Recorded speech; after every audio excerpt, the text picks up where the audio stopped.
this is why it's important to cross train and not just focus on one physical activity. Even if that's the only thing that you really want to do and the only thing you're really interested in, get interested in other stuff, because it's those other pursuits that are going to actually make you better in the pursuit that you like most. They're going to make you stronger, and they're going to help you with body mechanics. And the reason body mechanics are so important is because it's movement, knowing the ways to move, teaching and training your body and your mind to concentrate on movement as fluid, as graceful. That in itself is its own pursuit. So when you go and do another, for example, surfing is the thing that I'm focused most on. Yet I do a lot of jiu-jitsu, I do a lot of judo, and I have started doing some boxing, but that's the thing I do least. And the thing that all of them have in common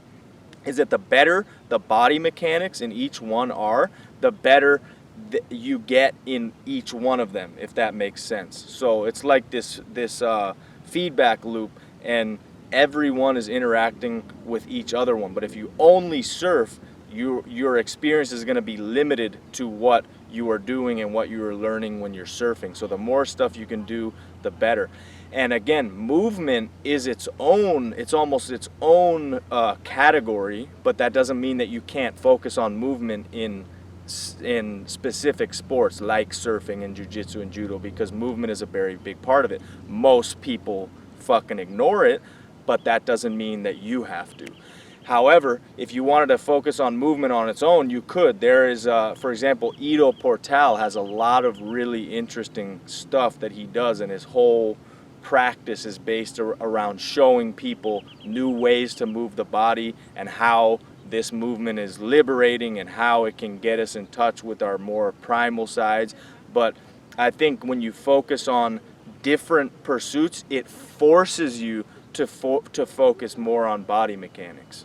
And that's really important to increasing your strength and conditioning, increasing your effectiveness, and also just not getting injured in the sport that you're doing. So again, I would recommend always looking for different realms that you can participate in physically, because it's only going to make you more effective in the thing that you love most. And plus, you never know what you're going to discover. You can try something and you might say, oh, this isn't for me, but you might try something and you say, shit, I love this and I'm going to keep doing this. And at the end of the day, that's what it's really about. You got to love it, because if you don't, you're not going to go through the necessary hurdles to get really good at it.